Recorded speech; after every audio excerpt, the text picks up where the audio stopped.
Selamat siang, Assalamualaikum warahmatullahi wabarakatuh. Oke, jadi kami dari tim oposisi tidak setuju dengan pernyataan bahwa dinasti politik membawa lebih banyak dampak buruk dibanding dampak baik untuk demokrasi. Mengapa? Kami berpendapat bahwa dinasti politik dapat membawa hal-hal baik dan positif terhadap demokrasi. Bagaimana? Jadi yang pertama ada poin penting yang bisa kami sampaikan. Yang pertama itu adanya kestabilan politik di antara penguasa. Nah, jika diterapkan dengan baik, ini maksud saya diterapkan dengan sungguh-sungguh dan terkalkulasi dan juga mengikuti aturan-aturan demokrasi yang sudah ada dan sudah ditetapkan oleh hukum demokrasi itu sendiri, bahwa jika ditetapkan dengan benar, dinasti politik dapat memiliki potensi untuk menjadi instrumen-instrumen stabilizer di ranah penguasa. Seperti yang kita ketahui bahwa pergejolakan politik dalam skala sekecil apapun itu dapat menyebabkan pergoyakan politik yang sangat besar di ranah pemerintahan, terutama di meja-meja penguasa.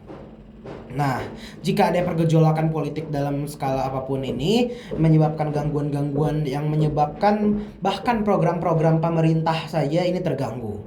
Jadi dinasti politik tidak serta-merta selalu mengarah ke keburukan. Dan poin kedua yang kami sampaikan yaitu adanya figur yang terstandarisasi di meja-meja para pemimpin. Seperti yang kita ketahui, standar sebagai pemimpin itu lumayan besar. Pemimpin itu bukan hanya sekedar duduk di meja yang terbesar, di kursi termegah atau hal-hal yang seperti itu, tidak. Seorang pemimpin sejatinya adalah seseorang atau suatu individu yang dapat memimpin kelompoknya melalui beberapa tantangan. Nah, jadi di sini dengan ada dinasti politik, jadi suatu keluarga atau suatu keluarga yang sudah berpolitik sejak lama dan sudah terkredibilitasi atau sudah dipercaya oleh masyarakat atau dipercayai oleh warga atau masyarakat secara keseluruhan, dapat saja tetap menggapai posisi-posisi yang teratas, posisi-posisi pimpinan. Mengapa? Karena mereka ini sudah teruji kemampuannya untuk memimpin. Hanya saja perlunya seleksi ketat dalam member keluarga atau member dinasti itu sendiri supaya mereka dapat naik ke posisi yang seharusnya.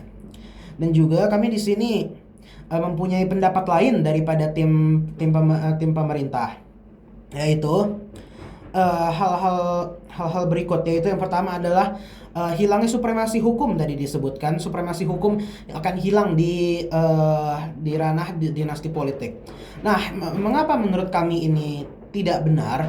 Ini dikarenakan dinasti politik itu hanya di mana seorang atau beberapa orang yang biasanya berhubungan satu darah atau keluarga, kita sebut ya, rumpun keluarga, itu naik ke posisi politik secara bersamaan atau secara berkala.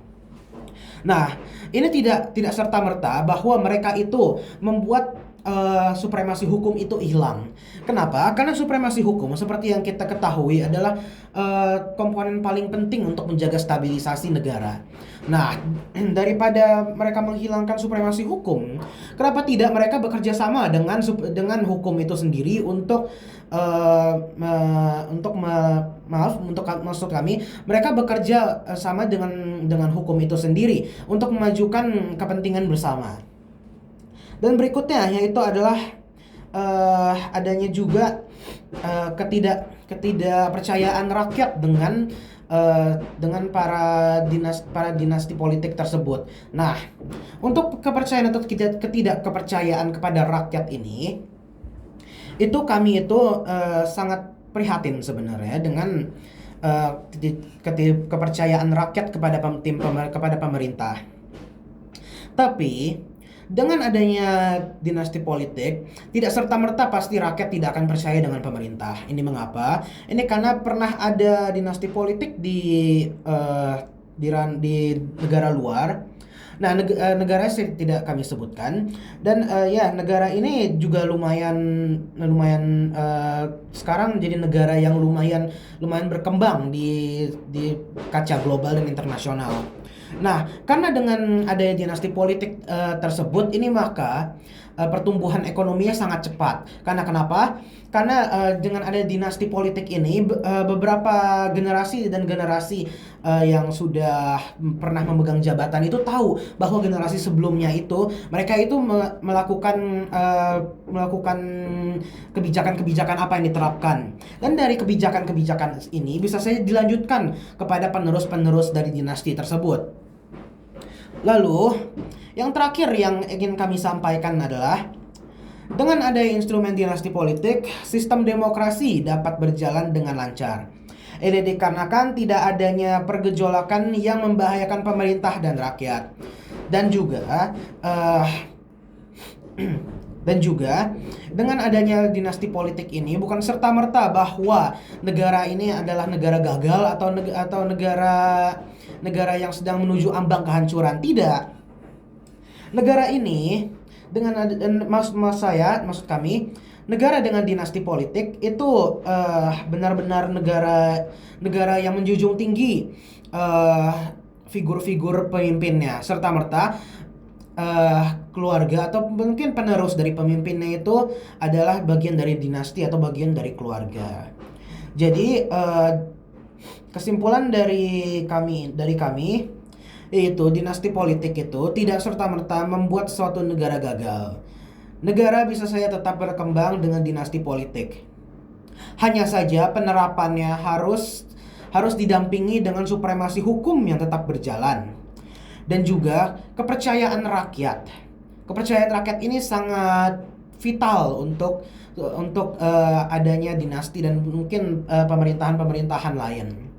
Ya, jadi intinya itu menurut kami adalah supremasi hukum dan dinasti politik bisa saja menjadi wadah untuk memajukan bangsa. Sekian dari kami, kurang lebihnya kami mohon maaf. Wassalamualaikum warahmatullahi wabarakatuh.